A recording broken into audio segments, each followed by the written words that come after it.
क्या किया जाए। कहन इसने ब्रह्मास्त्र छोड़ा है, ब्रह्मास्त्र की बदले में यदि इसे कोई शांत कर सकता है तो ब्रह्मास्त्र ही है, तुम भी छोड़ो।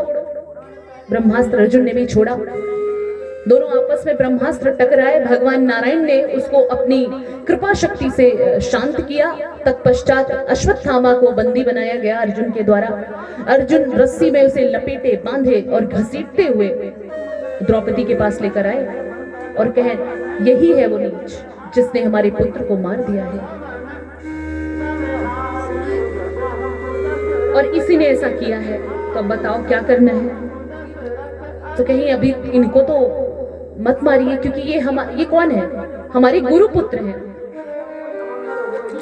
और गुरु पुत्र कौन होता है, गुरु पुत्र भी तो एक तरीके से हमारे लिए ब्राह्मण हुआ, सम्माननीय हुआ, आपके गुरु का पुत्र है, तो इसे मत मारिए महाराज, इसे छोड़ दीजिए। अब युधिष्ठिर ने, चूंकि वो धर्म के प्रतीक है, तो इसका सम्मान किया युधिष्ठिर ने। लेकिन और भी जितने भी भीमसेन, अर्जुन, इनको ये सारी चीजें स्वीकार नहीं थी। अर्जुन ने कहा कि देखो, मैंने तो प्रतिज्ञा लिया है, और क्षत्रिय धर्म ये होता है कि यदि कोई प्रतिज्ञा किया है तो उसे पूर्ण करो, इसलिए इसे तो मारना ही होगा। अब अर्जुन बड़े ही व्यथित हैं, असमंजस में पड़ गए, क्या करूं। मेरी धर्म पत्नी जी कह रही है मत मारिए, इसका साथ दे रहे हैं मेरे बड़े भाई, तो मुझे क्या करना चाहिए।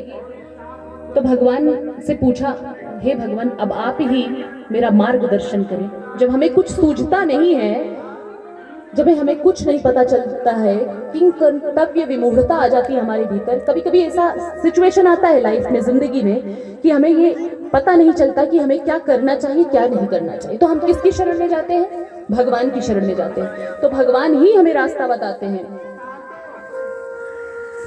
कि क्या करना चाहिए और क्या नहीं करना चाहिए।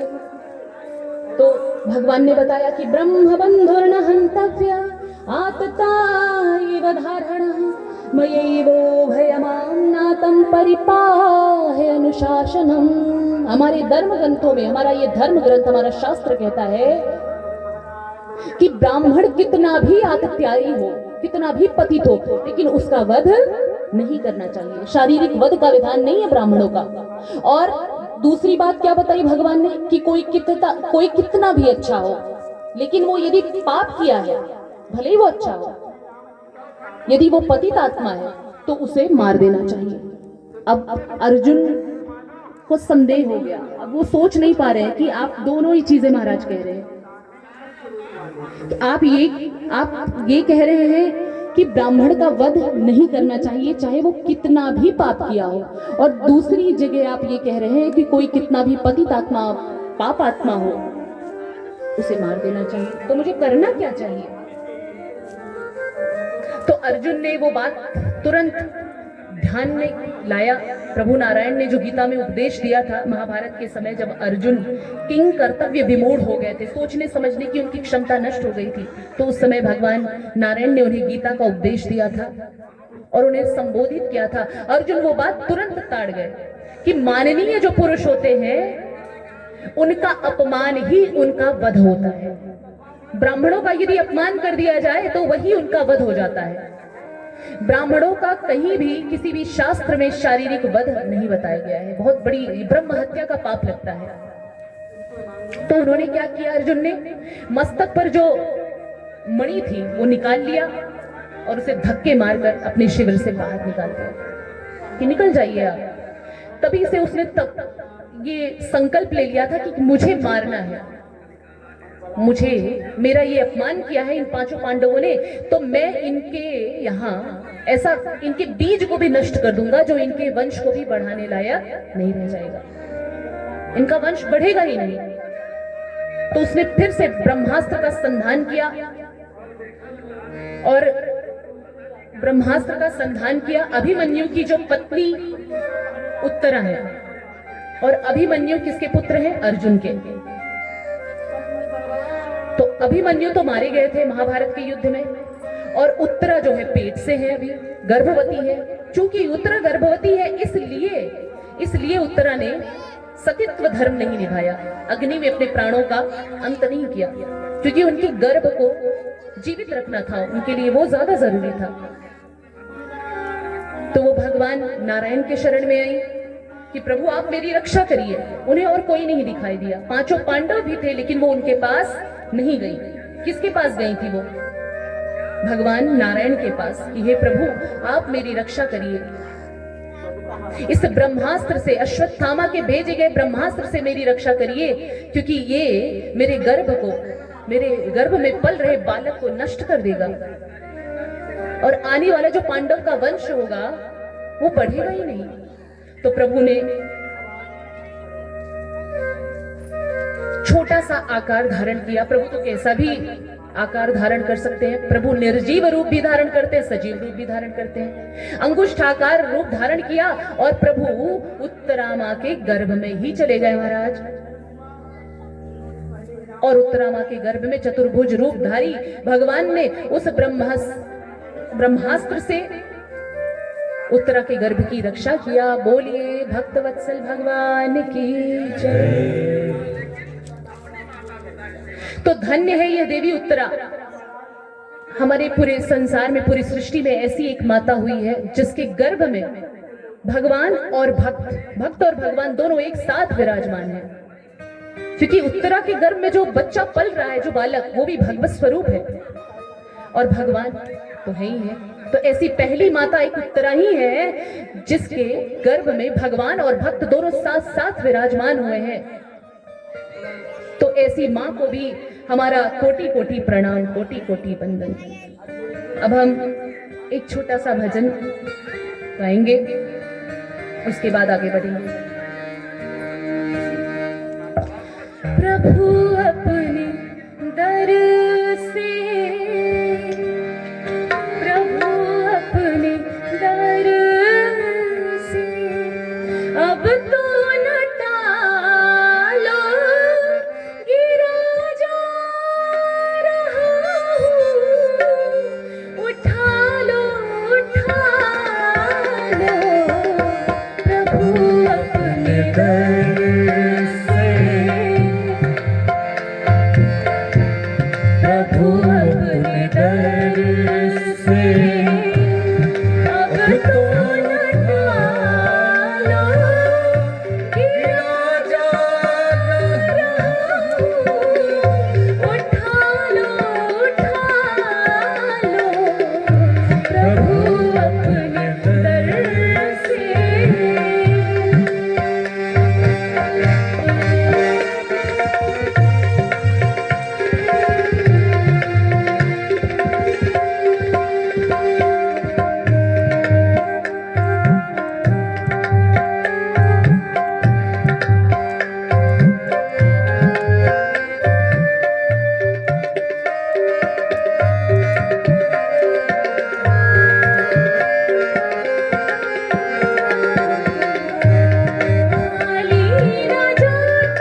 अब जग जगाया तो अपना बना लो कि राजा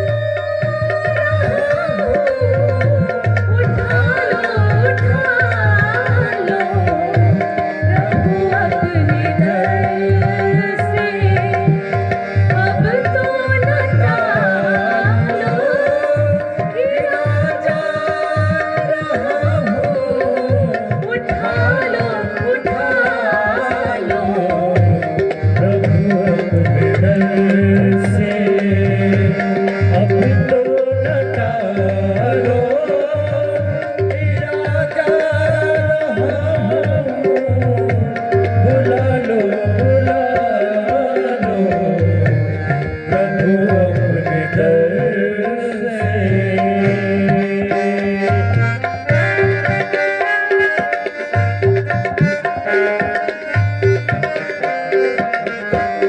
बंधन प्रताप सारे टूट चुके हैं बंधन प्रताप सारे टूट चुके हैं जितने सहारे थे छूट चुके हैं जितने सहारे थे टूट चुके हैं।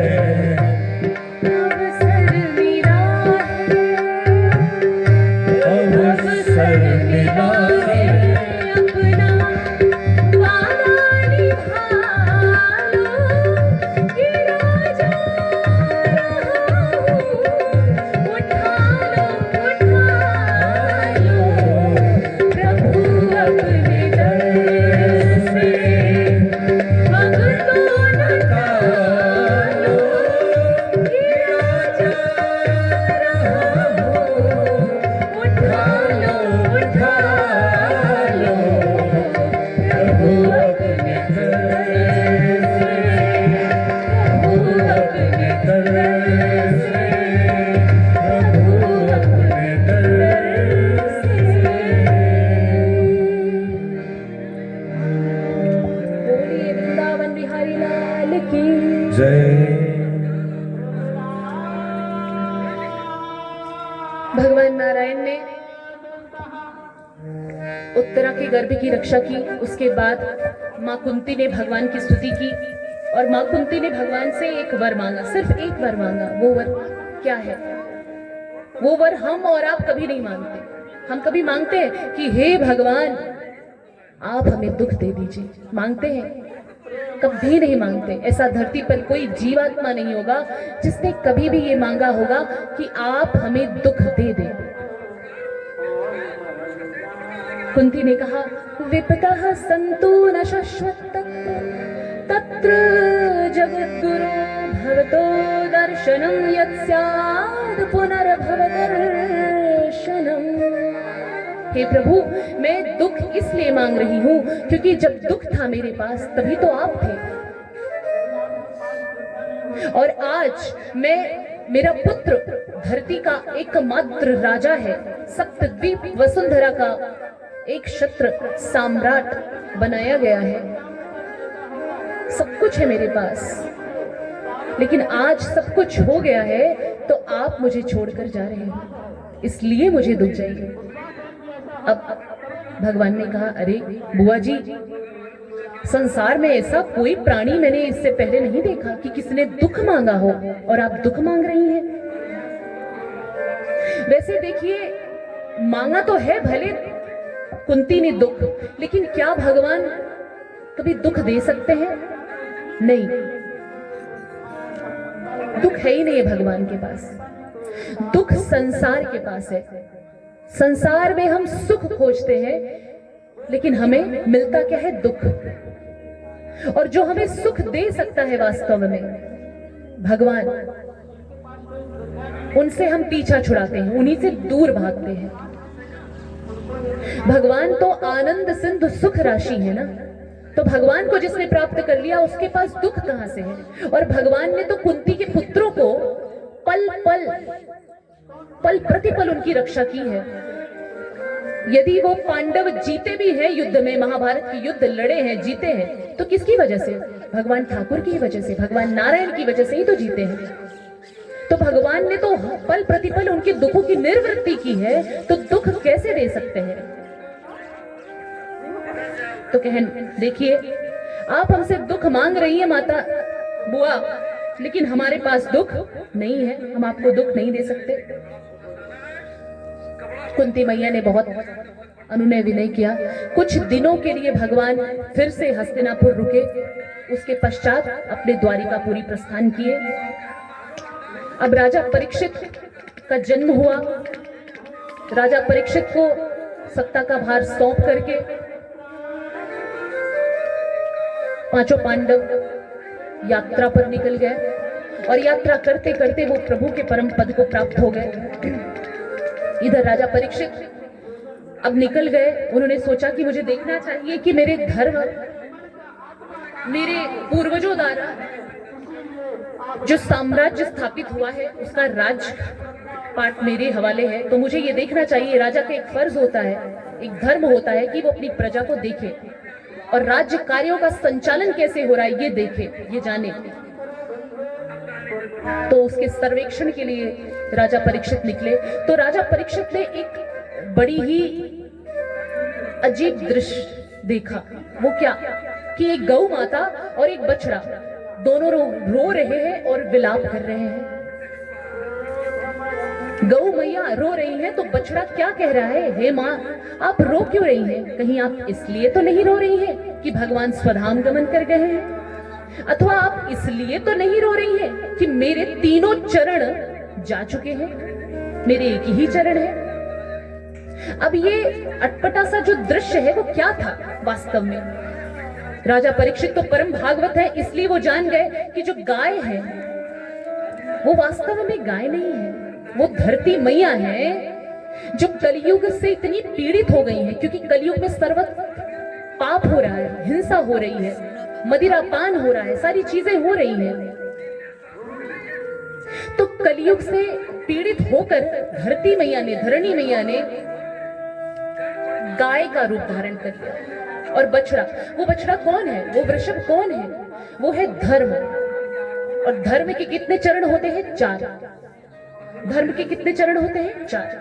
पहला चरण है तप, और दूसरा चरण है पवित्रता, तीसरा चरण है दया अथवा दान। तो आज के जमाने में कोई तप करता है? नहीं। पवित्रता, लोग शारीरिक पवित्रता पर ध्यान रखते हैं, भीतरी नहीं। भीतर से लोगों के भीतर काली मां भरी हुई रहती है। देखिए, पवित्रता का मतलब तभी होता है जब हम आंतरिक रूप से पवित्र हो तब। और प्राणी मात्र की दया की भावना जो है वो तो रह ही नहीं गई महाराज, बिल्कुल नहीं। हम अच्छे से रहे बस इसी से मतलब है। दूसरा हमारे सामने यदि मर भी रहा हो तो भी कोई मतलब नहीं है। धर्म का कलयुग में एक चरण बचा हुआ है, सिर्फ सत्य। और वो भी बहुत से लोग तो सत्य बोलते नहीं, बहुत ही कम लोग सत्य बोलने वाले हैं, तादाद कम है सत्य बोलने वालों की। तो ये धर्म और धरती मैया आपस में वार्तालाप कर रहे हैं गैया और बछड़े के रूप में। अब कलयुग उन्हें प्रताड़ित कर रहा है, कलयुग उनका पीछा कर रहा है। कलयुग धर्म और धरती को कष्टित करने के लिए पीछे दौड़ रहा है। तो राजा परीक्षित से यह सहन नहीं हुआ। राजा परीक्षित ने कलयुग को मारने के लिए तलवार उठाया और कलयुग ने अपने आप को समर्पित कर दिया राजा के श्री चरणों में कि प्रभु आप मेरी रक्षा करिए, हम आपकी शरण में आए हैं। कहन मेरे होते हुए इस कलयुग का इस धरती पर कैसे आगमन हुआ? तुम मेरे राज्य में मेरे होते हुए कैसे आ सकते हो? अब कलयुग ने कहा महाराज आपका राज्य कहाँ नहीं है, इस सप्तद्वीप वसुंधरा के एकमात्र आप ही तो राजा हो, सर्वत्र आपका ही शासन है। तो मैं कहाँ जाऊं, किसका आश्रय लूं? मुझे भी तो शरण दीजिए।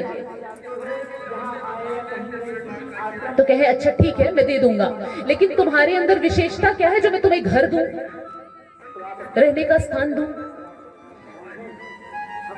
तो अपनी विशेषता को बताते हुए कलियुग ने कहा, यत् फलम नास्ति तपसा न योगेन समाधिना तत्फलम लभते सम्यक् कलौके शव कीर्तना। जो फल पहले तपस्या के माध्यम से भी नहीं प्राप्त होता था आसानी से, योग और समाधि के माध्यम से भी नहीं प्राप्त होता था, वही फल आसानी से प्राप्त हो जाता है कलयुग में केवल भगवान का नाम लेने से। और वो फल क्या है? भगवान की प्राप्ति, भगवान के चरण शरण की प्राप्ति। तो कलयुग के इसी विशेषता पर राजा परीक्षित रीझ गए महाराज, और बोलते हैं कि चलो मैंने तुम्हें 4 घर दिए, 4 कमरे दिए, 4 स्थान दिया, वहीं पर जाकर तुम विराजमान हो जाओ। कहन वो 4 स्थान कौन से हैं? द्युतम पानम स्त्रियः सूना यत्रा धर्मश्चतुर्विधः। कहन वो 4 स्थान ये है कि जहां पर मदिरा पान होता हो, मदिरा और मांस भक्षण होता हो, वहां पर स्थान करो, वहां तुम्हारा घर होगा। जो जीव मदिरा का पान कर रहा हो, मांस भक्षण कर रहा हो, वहां पर जाकर रहो। दूसरा, हिंसा, जहां पर लड़ाई झगड़ा मार काट हो रहा हो, वहां जाओ। तीसरा, जहां वेश्यावृत्ति हो रही हो, वहां जाओ। और जहां जुआ खेला जाता हो, वहां जाओ। कहना, अरे महाराज, आपने तो मुझे सारे जितने भी 4 स्थान दिए, सारे के सारे बुरे स्थान ही दिए, कोई तो अच्छा स्थान दे दीजिए। कहते हैं चलो कौन सा स्थान चाहिए? कहें महाराज, यदि स्वर्ण में भी वास मिल जाता तो अपना काम चल जाता। तो कहें ठीक है, दिया। अब कलयुग खुश हो गया, लेकिन एक शंका आती है कि स्वर्ण में यदि कलयुग का वास है, तो विभूति योग का वर्णन करते हुए 11 स्कंध जब आता है, तो भगवान ने उद्धव से कहा है, कि धातु नाम अस्मि कांचनम, धातुओं में मेरा जो स्वरूप है वो स्वर्ण है। तो ये भी शंका आती है ना, हमारे मन में ये शंका आ सकती है कि यदि कलयुग का वास है सोने में, स्वर्ण में, और भगवान कह रहे हैं भगवान का भी वास है स्वर्ण में, तो फिर कैसे, क्या माना जाए कि किसका वास है या किसका वास होना चाहिए? तो इसका भी भगवान ने उपाय बताया कि देखिए, कलयुग जो बेईमानी से स्वर्ण कमाया हुआ होता है, उसमें कलयुग का वास होता है। जो बेईमानी से, चोरी से, पाप के द्वारा स्वर्ण अर्जित किया जाता है, उसमें तो कलयुग का वास होता है। और जो ईमानदारी से प्राप्त किया स्वर्ण होता है, उसमें भगवान नारायण का वास होता है। तो इस तरीके से कलयुग ने अपना स्थान इस धरती पर जमा लिया। अब एक दिन क्या हुआ, राजा परीक्षित निकले, शिकार करने के लिए दिग्भ्रमित हो गए। महर्षि शमीक के आश्रम में गए। शमीक ऋषि को उन्होंने अनजाने में, क्योंकि भगवान की लीला थी, होनी थी, उन्होंने राजा शमीक की परीक्षा ली। और राजा शमीक सच्चे संत थे। शमीक तो नहीं, लेकिन हाँ, उनके पुत्र ने, शमीक ऋषि के जो पुत्र थे, उनको श्राप दे दिए, क्योंकि उन्होंने उनके ऊपर सर्प फेंक दिया था। उन्हें लगा था कि इनकी समाधि झूठी है, तो इस वजह से शमीक ऋषि के जो पुत्र थे, उन्होंने बोला कि आज से ठीक 7वें दिन आपके जीवन का अंत हो जाएगा। तो अब परीक्षित ने कहा कि म्रियमाणस्य किम कर्तव्यम, अपना सब कुछ छोड़ दिया, सारी चीजों से आसक्ति तोड़ दी और एकमात्र प्रभु में आसक्ति लगा करके यमुना नदी के पावन तट पर पहुंचे। और यमुना नदी के पावन तट पर पहुंच करके भगवान के श्री चरणों में समर्पित हो गए। और फिर क्या हुआ, वहां पर सुखदेव जी का आगमन हुआ। सुखदेव जी से अब प्रश्न करते हैं राजा परीक्षित कि म्रियमाणस्य किम कर्तव्य, हर मरण धर्मा प्राणी को क्या करना चाहिए महाराज? क्योंकि अब मरना तो सिर्फ राजा परीक्षित को है नहीं, सबको मरना है, हमको, आपको, और 7 दिन में ही मरना है। तो कहे कि क्या करना चाहिए? कहें देखो, जीव को इस संसार में जो सबसे ज्यादा भयभीत करती है वो है मृत्यु। मृत्यु का डर समस्त जीव को है, हमको, आपको, हम सभी को। कोई मरना नहीं चाहता है। कहन महाराज तब क्या किया जाए? तस्मात् भारत सर्वात्मा भगवान ईश्वरो हरिः श्रोतव्यः कीर्तितव्यश्च स्मर्तव्यश्चेच्छता भयम्। कहें देखो, यदि जीव को, जीवात्मा को मृत्यु के भय से मुक्त होना है तो उसे भगवान की लीला कथा का श्रवण करना चाहिए, क्योंकि जाने बिनु न होए परतीति और बिनु परतीति हो ही नहीं प्रीति। जब तक आप भगवान की यश कीर्ति का श्रवण नहीं करोगे भगवान को जानोगे नहीं, और जब भगवान को जानोगे नहीं तो भगवान से प्रेम कैसे होगा? भगवान से प्रेम नहीं होगा तो भक्ति पुष्ट नहीं होगा, और जब भक्ति पुष्ट नहीं होगी तो आपका कल्याण नहीं होगा। यदि हमको अपना कल्याण करना है तो क्या करना होगा? भगवान की लीला कथा का श्रवण करना होगा।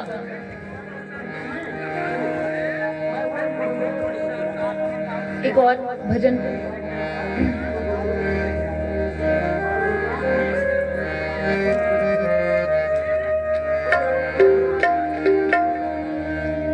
हाजिर है सरकार जनों के लिए, हाजिर है सरकार जनों के लिए, हाजिर है सरकार जनों के लिए, हाजिर है सरकार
लड्डू बन गए सांवला सांवला